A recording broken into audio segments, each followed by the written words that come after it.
Good evening, I'm Danielle Cobb. Thank you for joining us. Sarah has the night off.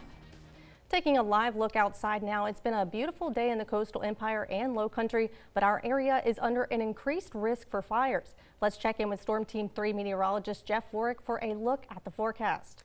Yeah, hey Danielle, unfortunately it is one of the really rare days here where we actually get humidity like say a wet area like West Texas, Las Vegas, the desert Southwest, okay? One of those times where things are say a little bit more alarming for wildfire risk, and here's what we have across the region unfortunately. Now I'll say across our coastal empire and low country we have fared fairly well. However, when you go towards say the PD, and this is not showing up on our fire tracker, but in Dillon County, South Carolina, if anybody knows where south of the border is, that is where we have an 80-acre wildfire as of about last hour. So continue to practice safe burning. South Carolina do not burn at all, by the way, so do anything.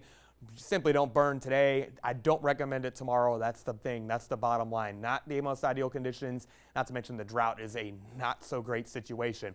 So with that, I apologize for the graphical area here, but either way, elevated risk for wildfires continues here in that faded orange color, the brighter color. Folks, critical fire risk due to the humidity being so low. And taking a look at that current humidity, a red flag warning till 8 p.m. by the way, that is for that fire risk. Relative humidity is 15% in Hampton County. Thankfully, right here along the immediate coast, sea breeze has helped us out a bit, but we're looking inland.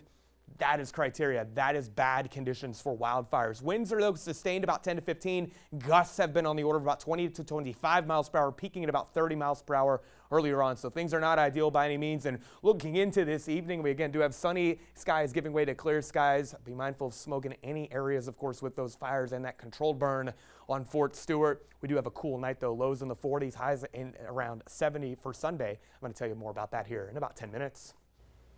Across the country today, thousands of people attended No Kings rallies at over 33,000 locations. WSAV's Evan Smoak joins us now with coverage of one of those protests right here in the hostess city.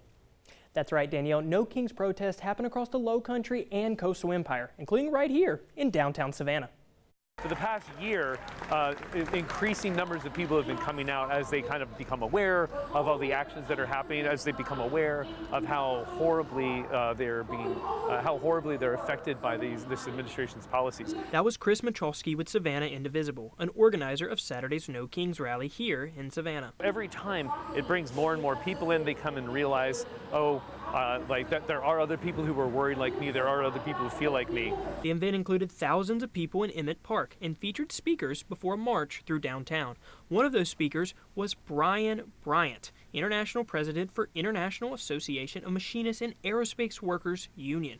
He tells WSAV he felt called to participate because of the effects of the current administration.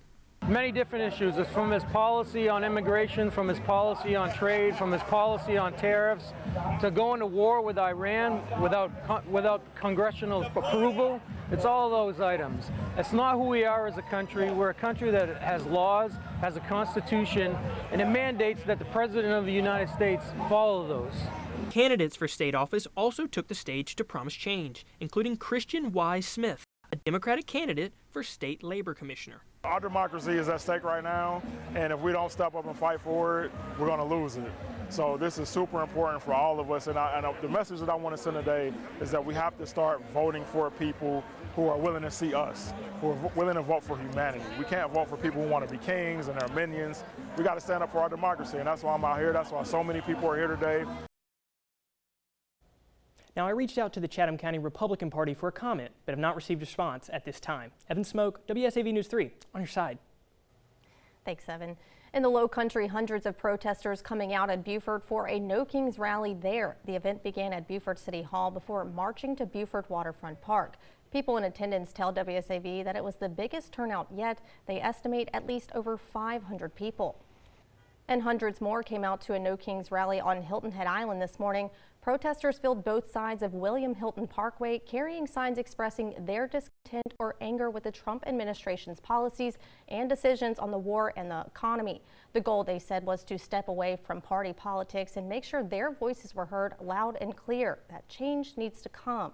I've been a long-term Republican for 45 years. And I think we all need to remember that we're Americans first and foremost, and Republicans, Democrats, and Independents second. The turnout means that the government is losing control. because we are here to keep America great and get rid of those who are damaging our country and our world. Organizers believe this was the largest turnout so far for one of these roadside protests. It was one of several that took place on Hilton Head today. And new developments to tell you about in yesterday's bank robbery in Savannah. Police have now released photos of the suspect.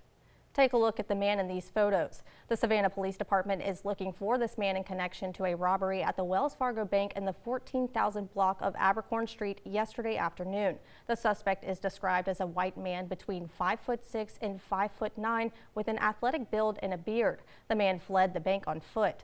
If you have any information about this man or the robbery, you're asked to call Crime Stoppers at 912-234-2020.